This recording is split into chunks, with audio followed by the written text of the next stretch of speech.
if we have all made it here safely today. And I pray to God that your return and my return will be equally as safe. I do a lot of speaking around the country, and most of my audience is white folks. So let me say now what I say to them. When you hear me talking about God, I'm not talking about most of them isms and osms that y'all be talking about. And I'm not talking about a God that needs your validation. And I tell white folks that I hope I don't do anything to make white folks mad at me, because the white folks I be talking about, see, I advocated ain't but about 5 white folks on the whole planet. And the rest of them is imposters. See, understand, white had nothing to do with a color. White is an attitude. And if you ain't got some big billions of bucks in the bank, you can't have the attitude. And you know, God is so good. All you have to do is just listen and just look. You don't need no degree or know how to read or write. I mean, here, and one thing, black folks, that's why I love this brother, and I spent time with he and Kathy in Africa, because you just don't have to go through all of the crazy, you know, you can just sit and relate and nod your head and cut short with all this, and because most black folks, they so busy reacting. I look at the way people react to Jesse, but I don't see the same reaction to Donald Trump. Every camera get around, Donald Trump jump in front of it. And everybody admire him. And Jesse done jumped in front of enough cameras long enough that he's one of 6 recognizable black men on the planet. What's wrong with that? Ways when it comes my turn, I got to hear something from you that I don't hear from nobody else. And so when you sit and think about where this thing is going and how important you are. And when I think about Malcolm, and I think about New York City, and I think about this whole world and this whole planet. Matter of fact, I got off the plane yesterday. I was glad to get to New York City. I mean, I was so glad. I just left Memphis where they had 57 tornadoes. And they didn't inform us about it until the plane took off. And I said to the white folks on the plane, that's why y'all need to check out Greyhound. Ain't nowhere in the world. Now, you know, when you're talking about the airport, we talking about white folks. When you're talking about Greyhound, you talking about us.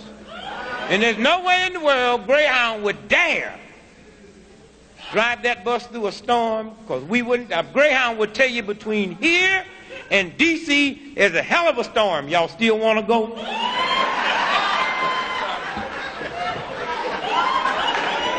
So I got off the plane yesterday, and the first thing I did, I read me about $150 worth of newspapers every week to find out what they're doing. And here's y'all's headlines in New York paper. There's some numbers there. 7,700,000,000 to 1. Now they thought they was talking about O.J. These is the odds of a black person getting a cab in downtown Manhattan.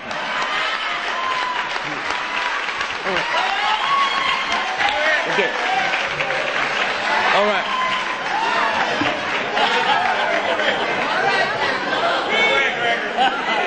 And you see, that's what I like. New York is the great neutralizer.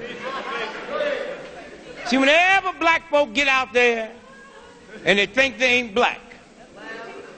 See, Clarence Thomas, I don't have to humbug with him. I just say, go to New York, nigga, see if you can get a cab. Since white folk love you so much. All y'all think the system's okay. Go to New York. Yeah, go to New York with your mama and let her have a stroke and see if you can get to the hospital in a cab. New York's the neutralizer. And then I must say that I'm happy to be here for some ulterior motive reasons. I got this cousin in St. Louis. He sold the Prairie Reads New York Times every morning. But he cool. He threw everything away in the New York Times except the business section. And he's so depressed when he picked up the Friday's, yesterday's paper. and it said the Dow plummeted 81.96 points. And I just keep asking him, why are you depressed? And he was just all shook up, he couldn't talk. So I talked to his mother. I said, why is the boy depressed over the stock market? He ain't got no stock, he don't even know how to spell it. He said, the boy always gets depressed when black folks have problems. I said, what do you mean black folks have problems? This boy's so ignorant, he think Dow Jones is a brother.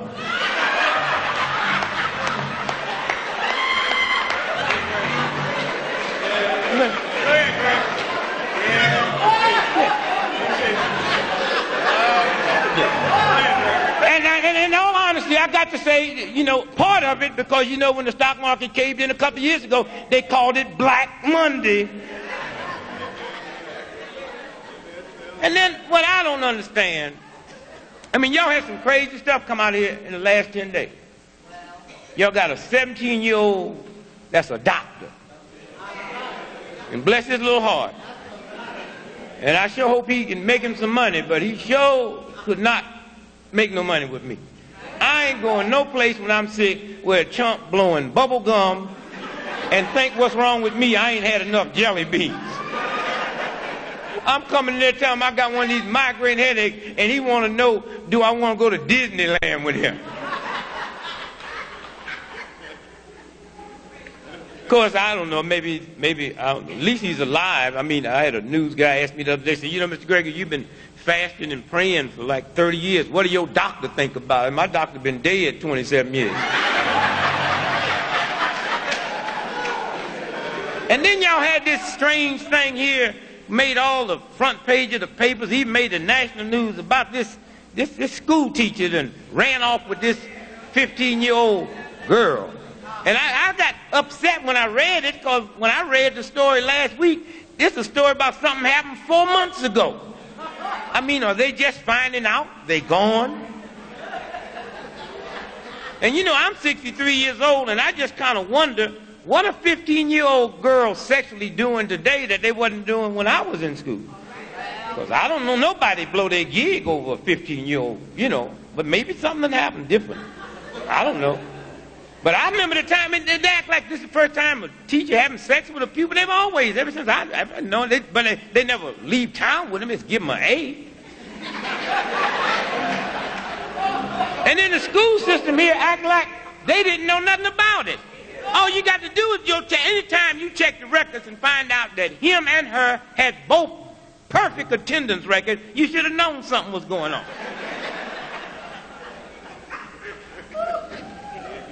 Somewhere.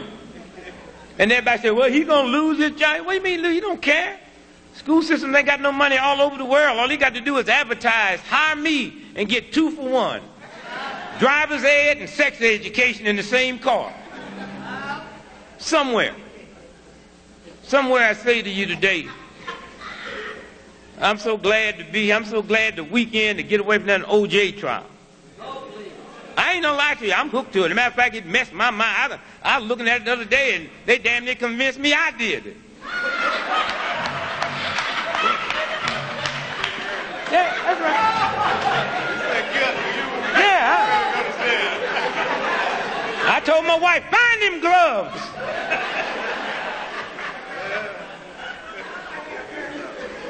Somewhere. They had everybody watching that trial. The biggest trial that ever happened was the one that happened here in New York, Long Island. Ferguson. Oh, that was a trial. And let me tell you something, family. Anytime you got a black man in this America, especially New York, that's accused of killing 6 white folks and injured 19, and they let him, before worldwide cameras, humiliate them white folks, they hiding something. You don't even need to be smart to figure that out. I mean, they let him be his own lawyer, and I'll be honest, it was clever.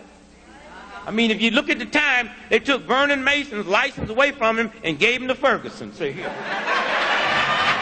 Oh yeah, the boy had license. Yeah, he did. Yeah, that's right. They took Vernon's license. Boy, we're not going to let you humiliate these white folks and they got no license. Take this. And the boy worked out. I mean, that boy stood there and defended Ferguson like he was defending somebody else. And what I liked about the trial, they didn't have all them old sidebars like they do out there in California. And this judge, they say what you want to say, this judge was cool. He just sit there. He didn't move. A couple of times I thought he had a stroke. He just sit there and looked around. He didn't object to nothing. The only time I saw that judge and the rest of the white folks move is when the prosecutor came in and he said, Your Honor, I want to introduce Exhibit A. This is the 9mm that he used. And Ferguson said, would you bring it a little closer to me? And everybody got out of there.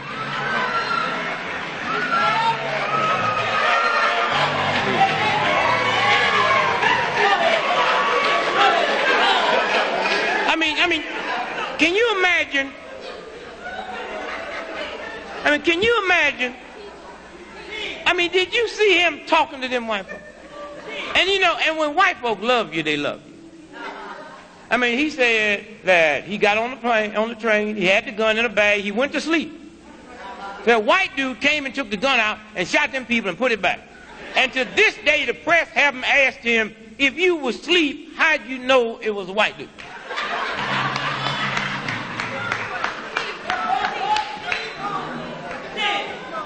Now, he said to this one white woman who had been shot, he said, are you saying that my client, Mr. Ferguson, shot you? And she said, no, I'm saying you shot me. He said, now you're saying it's two people, huh?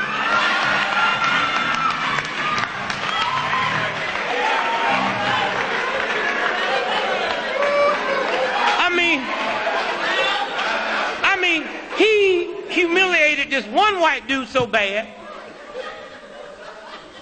And that's a little confusion. Here's a dude that shot you and he's standing there defending somebody who you think shot you. It's bad enough to be shot. He looked at this one white dude and he said, now that I've cross-examined you, look at my client. Do you still believe that he's the man that shot you? That white boy said, before I came in here, I just knew that he shot me, but you messed me up so bad, I'm not even sure I was on the train that day.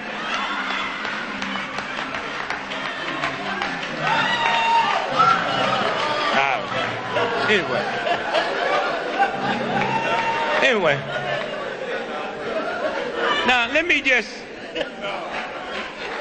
just say this. That you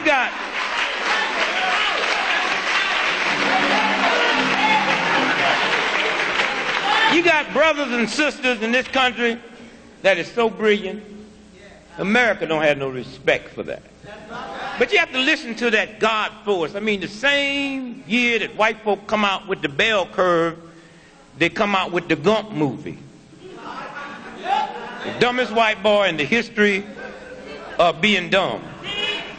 This white boy so dumb, he want to commit suicide, he jump in front of a parked car. And I don't even understand why black folks even get into those debates. You know how smart you are. You know nobody in the history of this planet have gone through what we've gone through and survived. Who am I? Simple. Here's a man that was so vicious and mean. Listen to me. During slavery, he murdered me, took an axe and chopped me in little bitty pieces and cooked me, raped my whole family. Nothing could happen to him, but if they caught that same white boy trying to teach me how to read and write, he would go to jail. It's sad, brother, but it's true. And with all of that going against me, they don't have a book at Harvard, Yale, or MIT that I can't read from cover to back, my family and most of my friends. So it didn't work. With laws against not just me, but white folks, if you caught around them with a book, In all the institutions in the world, I can go there and do well. You talk about a bell curve. When the IQ test first came out, white women scored higher than white men. So they brought it back in and reworked it. Today in America, northern blacks score higher than southern whites. So what does that mean? We're going to write a book? Yeah, you redneck southern crackers, we smarter than you. Because we make a higher test score in the north than you make. The white folks say, yeah, nigga, you might be smarter than me, but you better not never come south.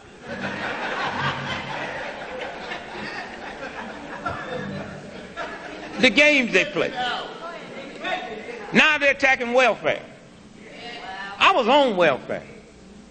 Born on welfare. What they won't tell you, and see, you got to stop listening to the people who resent you giving you stats. What they won't tell you is 80% of every welfare and a mother have never produced a child that was on welfare.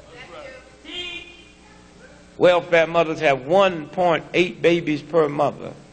Married women have 5.9. My wife have 10, so it's obvious who likes to do.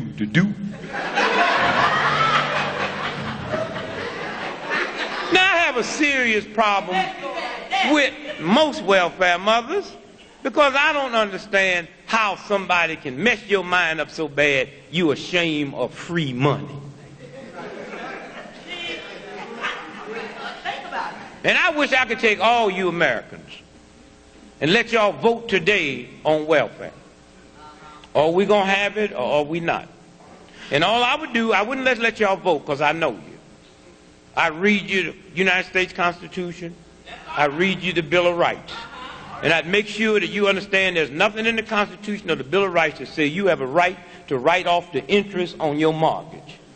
That is not no law. That is not no birthright. That's welfare. So now, are we going to do away with all welfare? Let's vote on it. We're going to do away with this welfare where the folk go out tonight and spend $400-500 per person per meal with all the whiskey and alcohol, then write off as a business expense. We're going to take one vote. We're either going to have welfare or we not. Then you get a different vote then. But I normally, when I'm not around black folks, I tend to speak for black folks because white folks, they believe that black folk listen to me. Now, they don't know y'all don't. But they really believe y'all listen to me. And so I tell white folks when I'm around them by themselves that I speak for all black folks. So we're going to cut through the debate. I'm admitting to you that all black folks is on welfare. Now, there's no more debate. Now, white folks, I got a small problem with y'all. Because y'all tell me these white boys is getting angry now because of affirmative action and black folks is taking their jobs. Now, white folks, I'm not going to let you have it both ways. Either I'm on welfare or either I'm working. But I'm not going to be both of them. All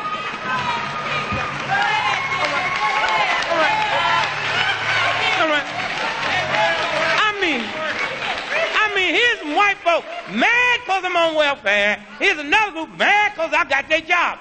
Pick one or the other.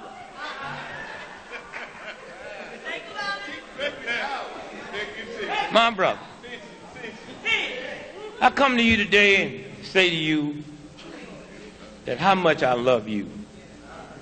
And that's what this is about, and that's what this brother Al is about.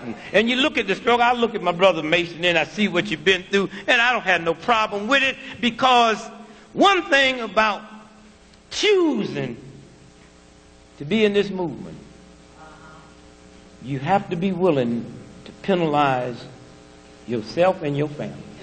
That goes with it. That goes with it. They just took your license, they took Malcolm's life.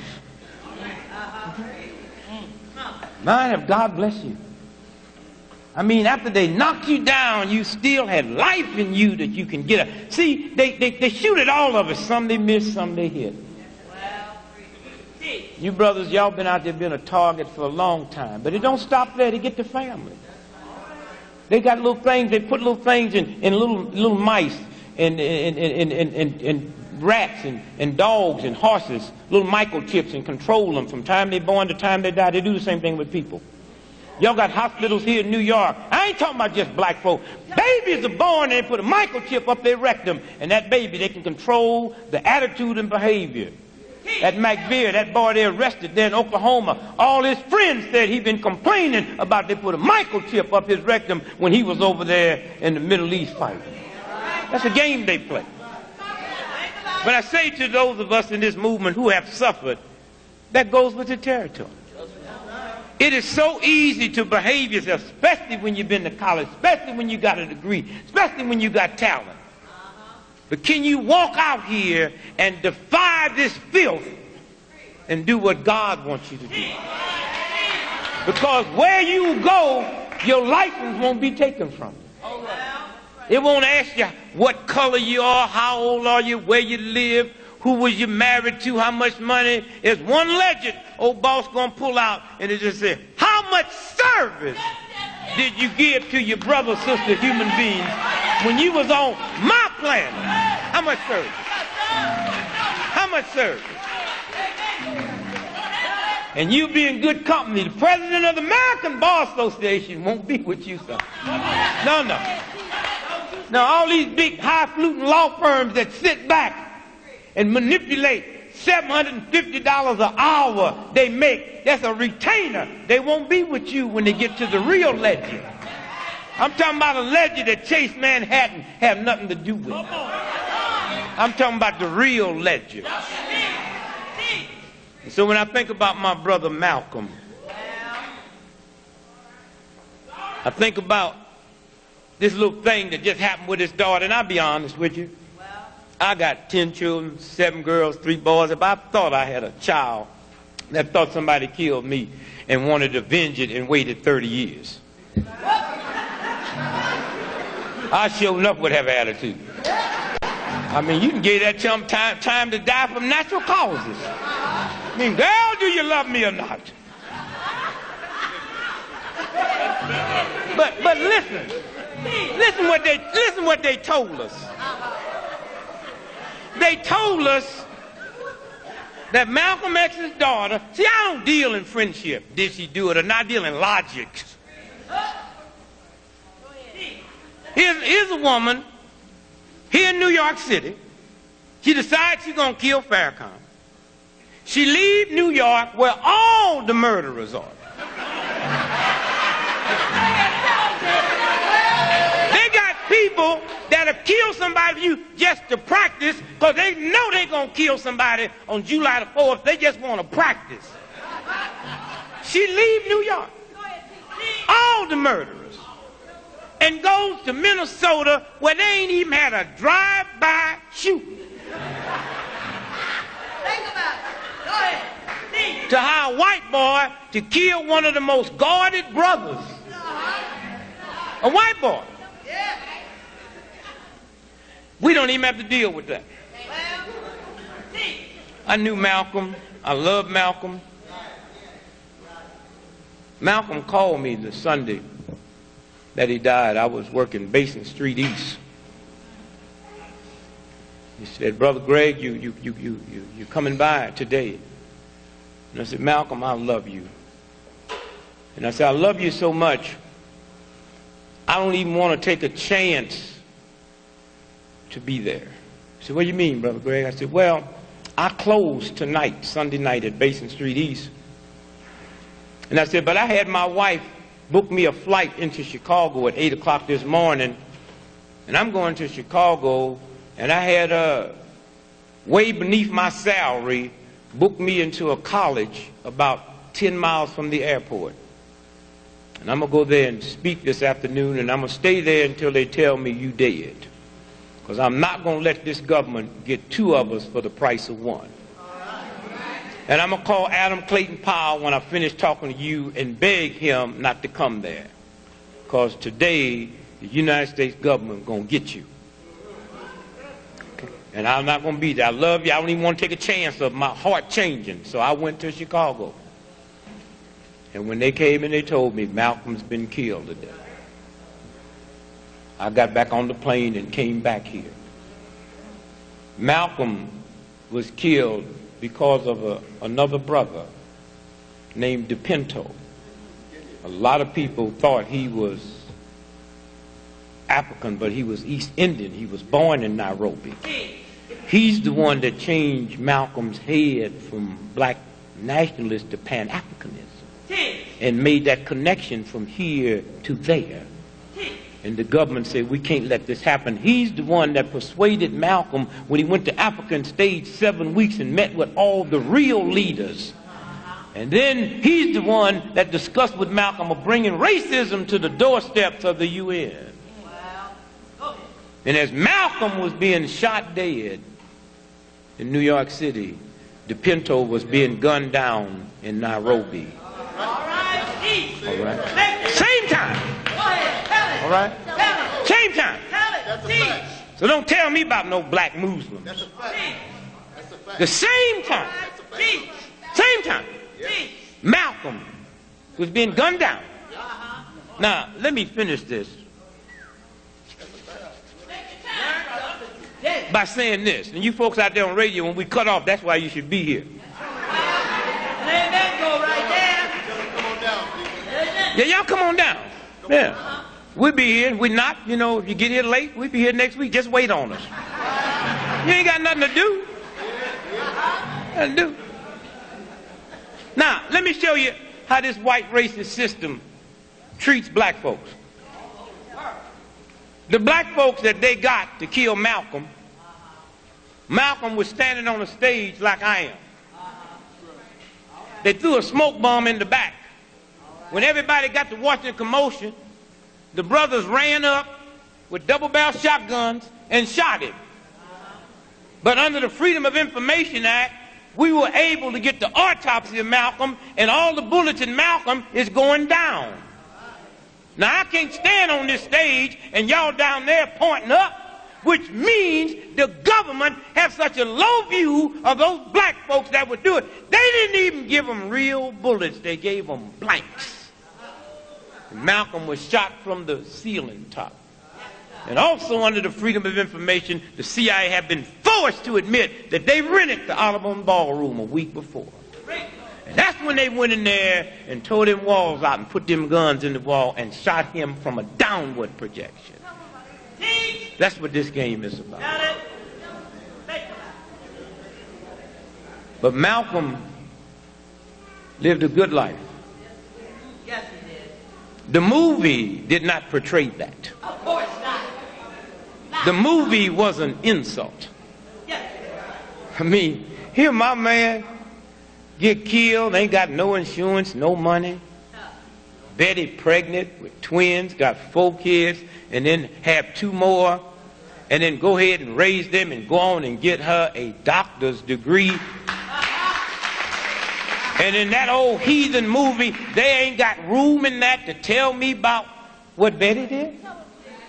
But can show Malcolm snorting coke and having sex with a white woman in a car. This is a black person that did that. And then show Malcolm putting his head in a toilet. Now that's in the book, page 122. Malcolm has never put his head in a toilet. So if that shows up in the book, the conspiracy goes all the way back to Alex,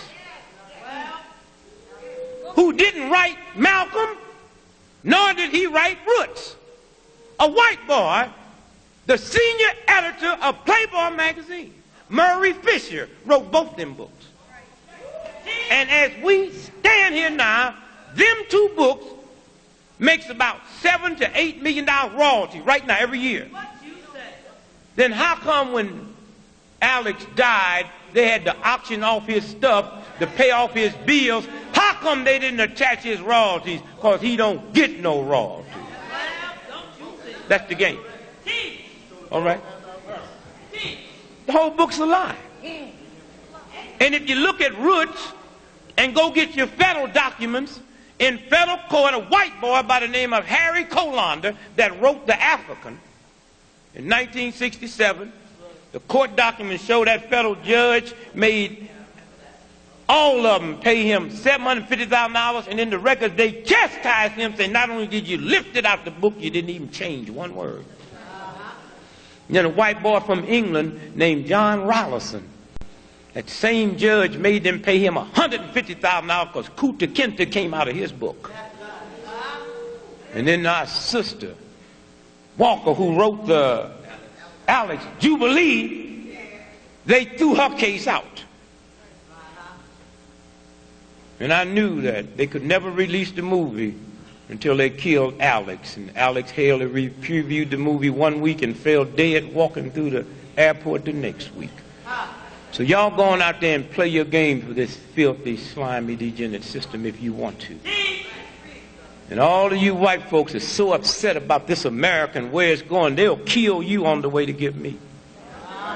And all y'all like to play them right-wing, left-wing games. Well, this is my right hand and I'm moving these fingers. This is a right movement. This is my left hand, I'm moving these fingers. But the right hand don't move these fingers and the left hand don't move these fingers. These fingers is moved from this brain which is in the center. It's neither left nor right. And that's the same thing that's going on in this country today.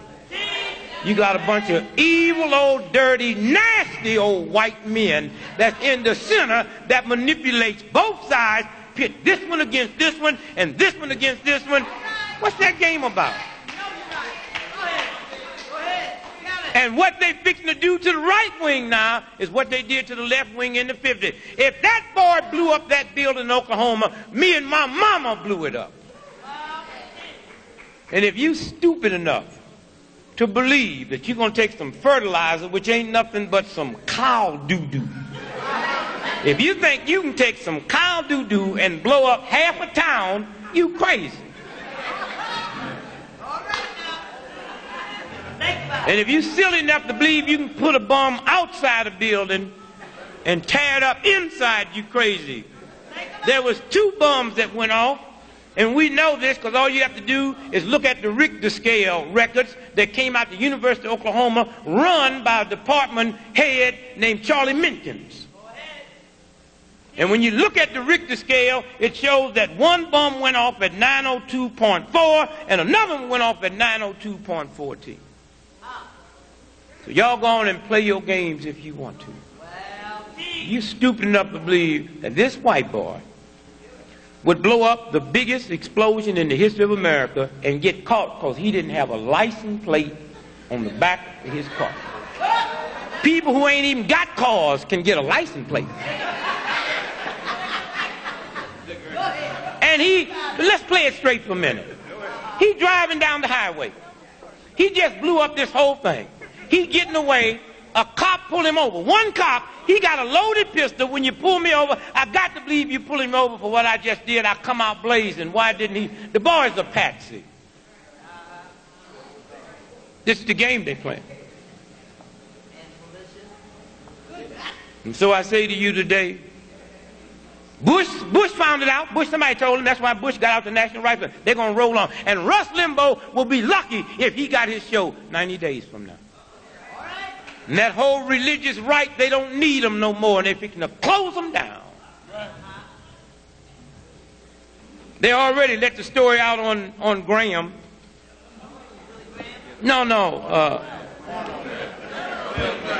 Phil Graham.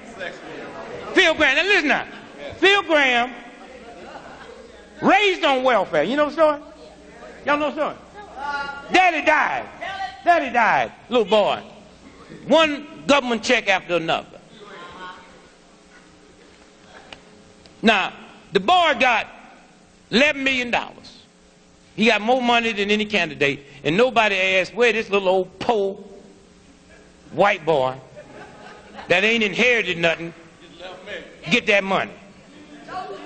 It came from the Texas ripoff of the savings and loans, and he kept putting laws together to protect them. Like y'all senator here, D'Amato and Robert Dole, they should be on their way to jail because when they busted the NutraSweet company here last month, they found out they gave them 2 thugs millions of dollars to keep the law so they could keep NutraSweet out here on the market, knowing it caused cancer. And these are the chump punks that's talking about family value. And when I hear you black folk talking about family value, the good old days when the family was the family. When was that? When was the black family the black family? When white folk could just come in the house and lynch any nigga in the family they wanted, and when the damn thing you would do was say, well, thank God they didn't get all of us. Was that the family y'all talking about? The family when you could go to World War II and the same German that killed your daddy can come to America and live and work where your daddy can't work. That's the black family you talking about. You talking about back when the black family was the black family, when black American soldiers was coming back bringing those Germans to the POW camps, and they'd let them white murdering Germans go into the front of the restaurant and sit down and eat like men, but them niggas had to stand outside and have their food pitched to them. Is that the black family you talking about? Well, God don't never let me go back to them heathens. Never. Never. Never. Never. That's the black family. And what white family they talking about? The same white folks that sit around and watch it happen? That's the family? No, you're looking at the family now. Here's the black family. This is the black family. Don't turn on television and let somebody tell you who we are. Oh, we was over there, the synagogue went to Goree Island, where they loaded the slaves. That's part of it. See, you got to listen to what they be telling you. Black folk that can't even spell Africa know about the Egyptians. Why they give us the Egyptians?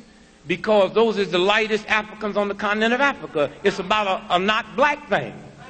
So everybody walk around talking about the Egyptians did this, the Egyptians did that. When you think of Egyptian, you don't see nobody look like you. Egypt was the bowels. The Nile was the bowels. When you go up to Central Africa where that true glory began, that's where the power is, but don't nobody want to talk about that. They want to talk about the slaves that came over here, but you miss it because the Belgians and the Dutch were sending slaves from the Horn of Africa to other parts of the world. The Horn of Africa. And the reason that's important, because all hurricanes that hit over here started at the Horn of Africa, at the furthest tip where they loaded my spirit on the ship. And those hurricanes stay under the water and follow the same trail that the slave ship followed. And no hurricane jumps out the water till it gets to the Caribbean. That's where they offload the slaves. And then it comes all the way up this east coast, all the way to Maine, and Canada's right across the street from Maine. But Canada's never had a hurricane because Canada's never had a slave. Tell me about my spirit. All right? Tell me about my spirit. And you gonna mess with that? Huh? I mean, do you know who I am? You gonna tell me about black on black crime? If I take y'all to China today, who you think killing Chinese in China? And then we go to Italy this afternoon. Who you think killing Italians in Italy? 98% of all white folks that got murdered in America last year was murdered by white folks. How come they not talking about white on white crime? And all y'all that's upset over black on black crime, then why don't y'all work to integrate? Because the funny thing about crime, you kill where you live. I mean, if y'all don't want me to kill you, when my old lady make me mad, I'm going to kill somebody. Then see to it I'm living out in the white suburbs, because when my old lady make me mad and I'm going to kill somebody, I ain't going to get in my car and come all the way in the ghetto and shoot you. I'm going to shoot my neighbor. So I'm saying to y'all now, thank God for welfare. Did you see what that white boy did in San Diego yesterday? See, that's that white boy that done badmouth welfare. Now he needed. Oh, it was a sad story. They repossessed his house, cut his lights off, cut his water off that morning, and he can't go to no agency because he done badmouthed them. And listen to me, y'all need to go back and read that story. Because ain't none of us safe. That white boy went to where his old buddies hang out and stole him a tank and tore up everything. Wrecked 40 cars, tore down telephone poles, utility poles, and then he got hung up somewhere on the highway, and they went and took a torch and cut in that, and the boy kind of got away, and they killed him because they said they thought he was going to smash some more cars. It's about a property thing. And if the insurance companies can figure out how much money he costs in one day, you could support 20 welfare mothers for life. So maybe they better start encouraging white boys to get on welfare than grab a tank because your bills ain't paid. And I ain't gonna lie, I'm like Don King. I love America for different reasons. I ain't gonna lie. Where else can you live like this? You can live like this any place on the planet that's stupid enough to function on 85% credit. That's why we love America, because 85% of everything you got, you ain't paid for. That's right. And you can't do that nowhere on this planet but here. And thank God I'm hip enough, I don't even worry about debt. I mean, they looked at my birthmarks. I came from a little old town where black folk were strange. They looked at birthmarks and could tell where you was going. I was 3 years old. They looked at this birthmark here and they said, we don't know what it is. So they sent down, got them real witches from South Carolina. They came there, they said, we don't know what that is. So they sent for the high priest of witches in Louisiana. Him and his wife came and said, we don't know what that is. They had to go all the way to Haiti to get the real hoodoo. And they came there, I'm 3 years old, and everybody getting back, because everybody getting scared now. What is this here? Can't nobody read. And they came in there from Haiti and looked there and said, oh, that ain't nothing. Just said the boy need a cosigner for the rest of his life.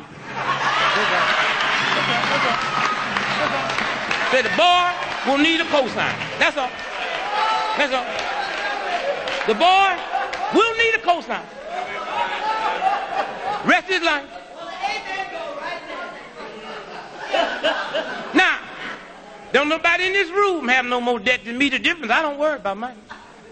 That house you got, that ain't your house. It belongs to the bank.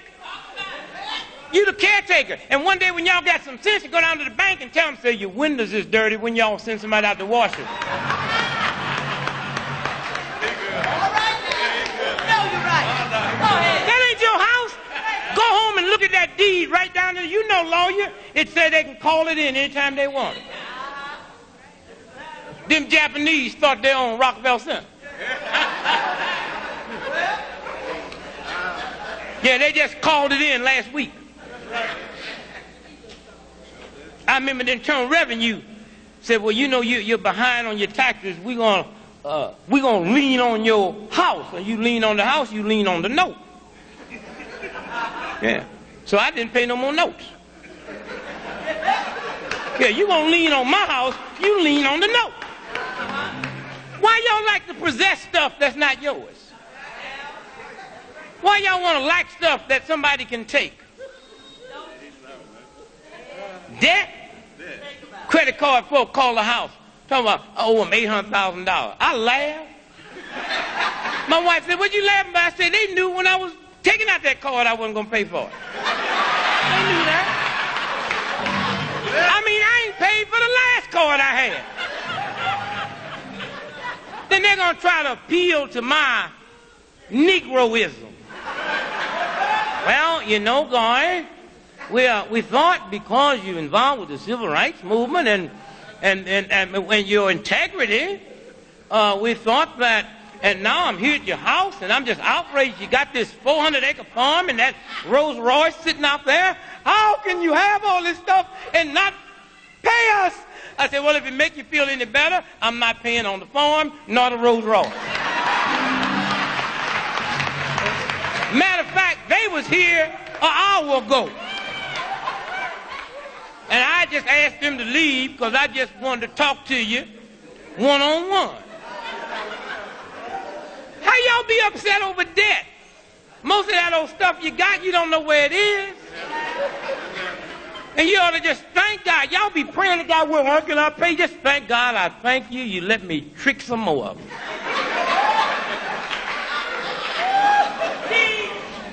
And then have nerve enough to call my house after everything else don't work. Then the nice guy calls. Hi there, guy. When can we expect another payment? I said, well, I have no control over your expectations.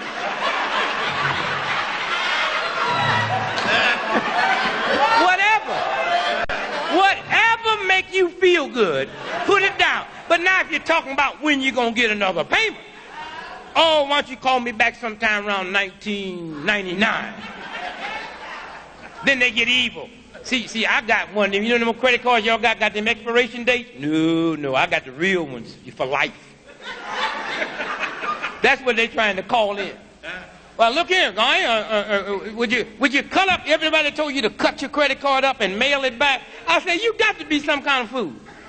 I know, even if I paid y'all, I ain't gonna never get another one. You would never give me another card, so I'm keeping this one. Yeah, I'm keeping it. You know what the guy said? Well, it ain't no good. The computer's already got you shut off. Well, you might be right, but I tell you what. I test this old card every 90 days, and Lord bless you if I ever catch your computers down.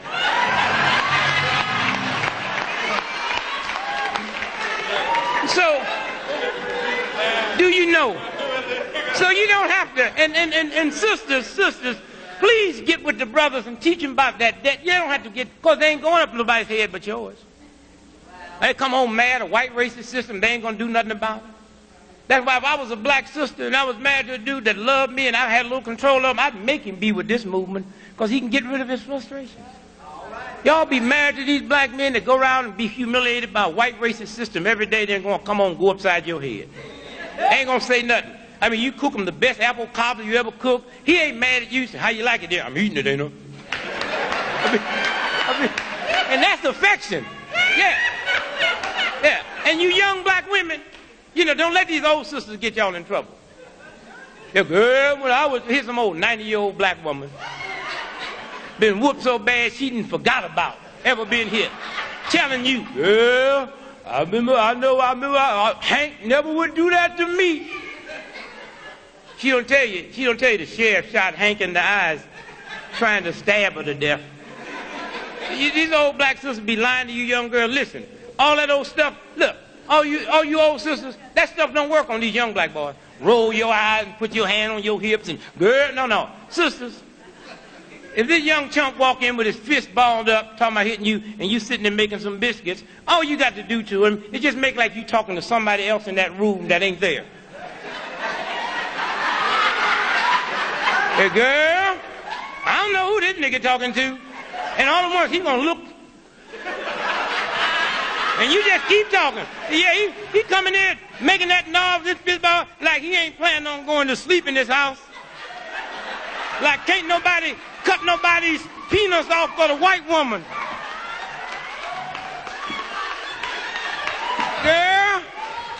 Girl, he walking in here acting a fool. I'm sitting there making these biscuits. I got 6 more things to put in them. I hope this nigga don't make me put 12 things in them.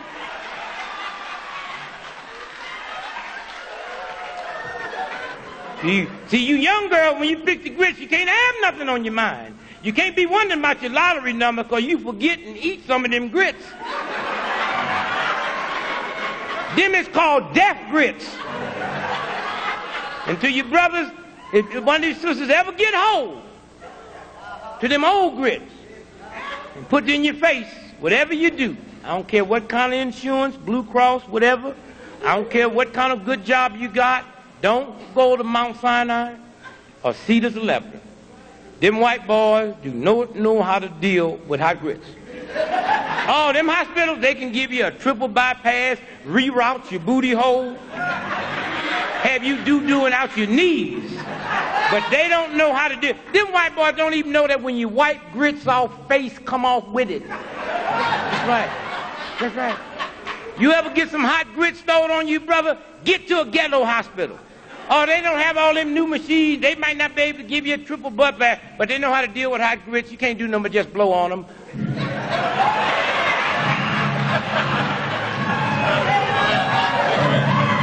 And they know how to do it. Oh, yeah. They know how to do it. And them little thin lips white folk got, they don't blow right. You got to have cooling lips.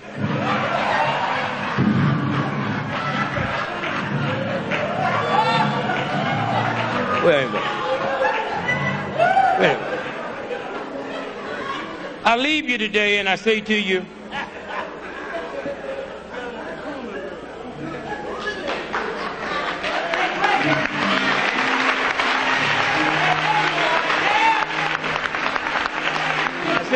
thank you.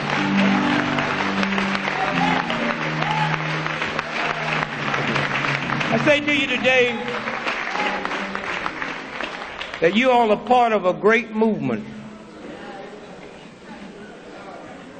But don't look at the ease at which this brother and his family and his friends handled this to make you think it's easy. See, we in the movement respect you so much, we don't share our pain with you. Oh, we read where they took your license away, but they didn't say, did you owe some bills, or was you planning on sending someone to college, or was you planning on making a trip? They never show the human side. Because this country is about revenge, not love. See, I can leave here and go downtown Manhattan and take me about 12 people and declare that we drug addicts, we need treatment. We don't want to steal and rob no more. And they'll tell us they got about a 16-month waiting list. We can't take you. So you mean if I go back out there and go by my house and steal my mom and them's television and beat up folks, 16 months you have opening? Well, I'm going to say to my friends, I can't wait 16 months, but I know the system. So in fact, I can't wait 16 months. See, I got this migraine headache, but I found out the other day that it's a brain tumor. And I found out this cough I've had over here on the left side is pneumonia. So I can't wait 16 days, so I wish you, my drug addict friends, would do me a favor. See that white lady over there? I'm going to go over there and hit her with a brick and snatch her purse. Now, y'all make like y'all don't know me. Just come over and hold me till the police gets there. They will arrest me. They will examine me. Within 24 hours, they will have operated on my brain tumor. They will deal with my pneumonia and deal with my addiction.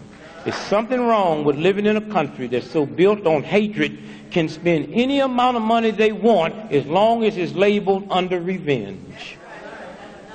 But for love, there ain't no room in this inn. And you see, maybe those politicians that's so bent on messing with welfare mothers. See, it's the woman's turn now, the poor woman. That's who we're going to attack. They call fathers who don't pay their money deadbeat dads, but a mother they would call you unfit mother, but they don't use that term for fathers. You never heard them say unfit father. They're called deadbeat dads. But somewhere, what you're reading in the New York Times today, and the Washington Post, and the Daily News, Newsday, it's the same thing that they wrote 2,000 years ago. Same politicians talking about this pregnant woman that's not married, having this baby with this trifling man that's a carpenter but ain't working. Yeah, talking about Mary and Joseph. Them same politicians now is talking about Mary and Joseph. But they need to go study history. We know about Mary and Joseph, but the politicians, we don't even know who they were. And why did Mary need a room in the inn? You don't need a hotel room where you live. She didn't live in Bethlehem. The politicians say you Jews will come in and register for the census. I don't care how pregnant you are. And the closest registration to where you live is in Bethlehem, so you better be in here. That's why she was there. Because some ungodly, unspiritual heathen politicians. And so I leave you today and I say to you that what you all do here in New York sends ripples all over the world. If the Rockefeller Center go bankrupt, then financial people start meeting all over the world. When this brother and the followers march down the street and say to the mightiest city in the world, I have no control over you killing us, but you're not going to do it quietly. The whole world is going to know about it. The whole world. And when y'all march down the street in New York, it goes out all over the world. And tourists get scared to come here. And so every time you murder me, it's going to affect your economy.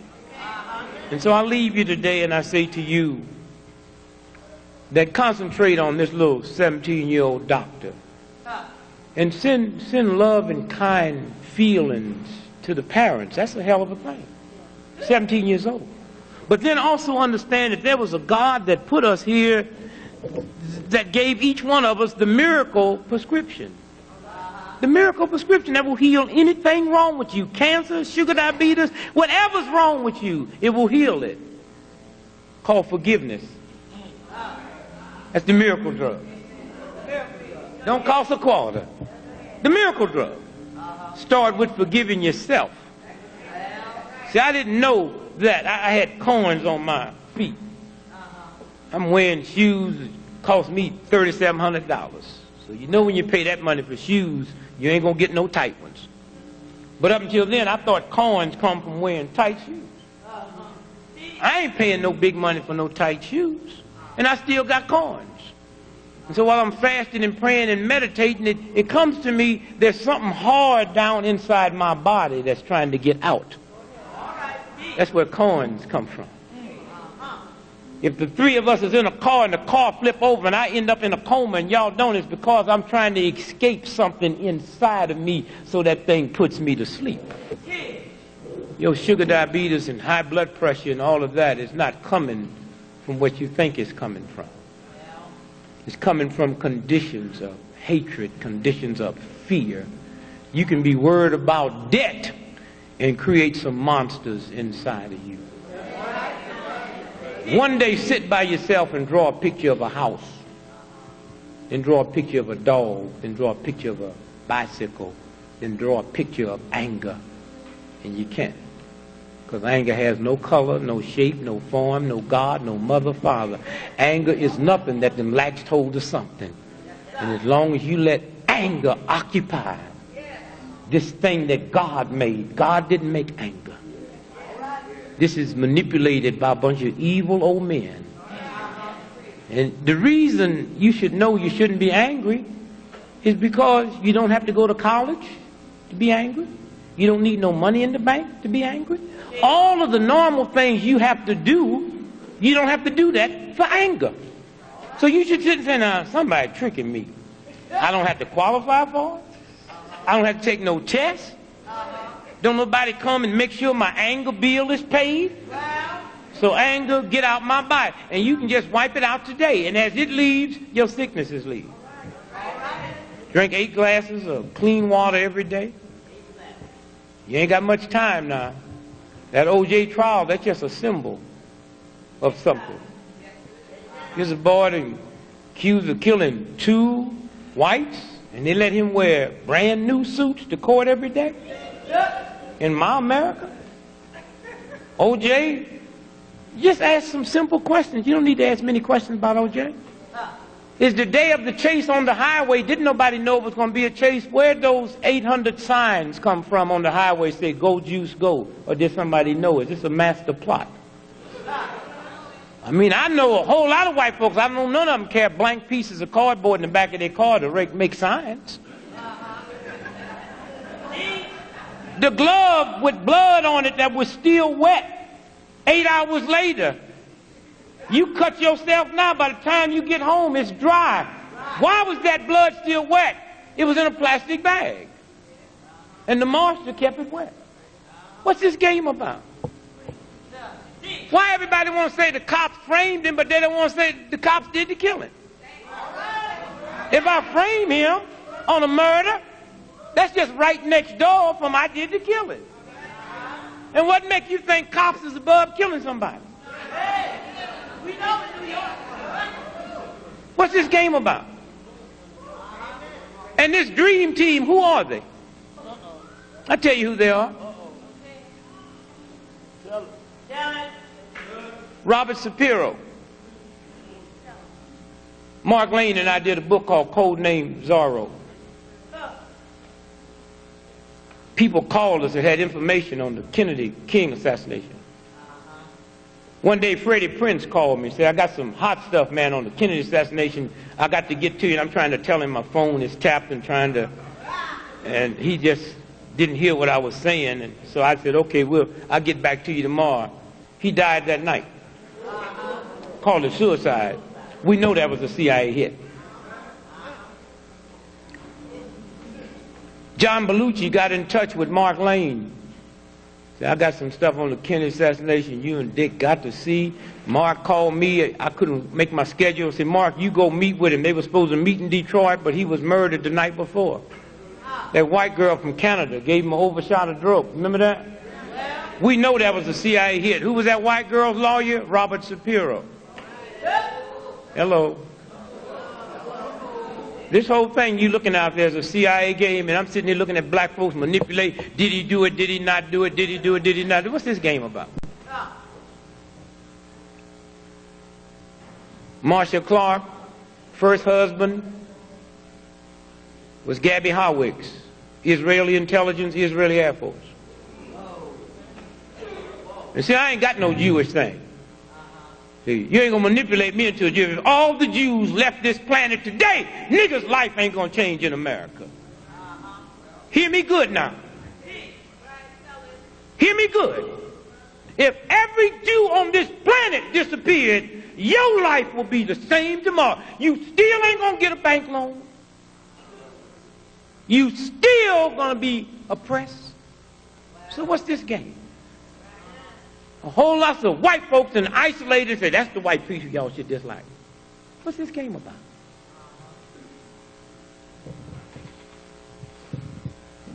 Well, look what they're doing with Israel. Well, we should learn something from Jews. When you black folks in America decide we're going to do the same thing for Africa, Hey! Amen, go right there. that the Jews did for Israel, Amen, go right there. No, you're right. why y'all mad? They ain't stealing the money. They taking political pressure, which you have a lot of, and said, if you don't do this, we're going to do this. And everything people complaining about that Israeli lobby is legal. It's legal. So all we need to do is say, my Jewish brothers and sisters, thank you. This is the blueprint. Here's what we're going to do. You're going to take care of Africa, we're going to close it down. We have that power. And so I say to you, when I look at that whole Marcia Clark married to Gabby Howicks, he was a little lightweight hustler, backgammon cheat. She eventually get a divorce from him and marry a guy by the name of Gordon Clark. He comes out the Church of Scientology. Married by a high priest in the Church of Scientology named Bruce Roman. For some unknown reason, of which I don't know, Bruce Roman ends up shooting her first husband in the head. And as we sit here now, he lays in L.A. a vegetable. And Bruce Roman's lawyer is Robert Shapiro. Tell me about conflict of interest. So what's this game y'all letting a bunch of heathen white folks run down on y'all and y'all lapping it up like a dog lap up water? And then sit and get pro and con. Who is this OJ thing we looking at that every time I see him he writing but the lawyers ain't writing? He the only one sitting there with a notepad. He write from time. And I know OJ. OJ can't read or write. Now when you get through laughing, think about that. Because most athletes can't read or write. And if you don't believe it, see, not only is he dumb, he's dyslexic. His stuff changed around. Nelson Rockefeller couldn't read or write because he had that same disease. And if you listen to Nelson Rockefeller's speeches and listen to O.J., both of them sound alike. Because there's that little tremble in there when you're dyslexic. And the reason you know he was a brilliant athlete, he went to USC, a 4-year college.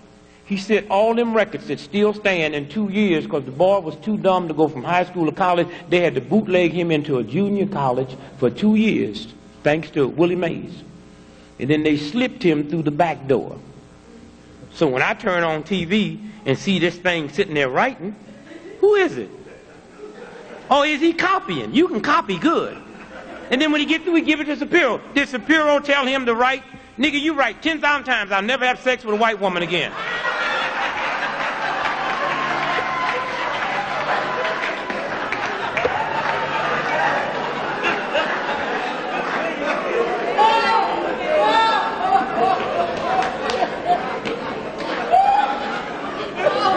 So,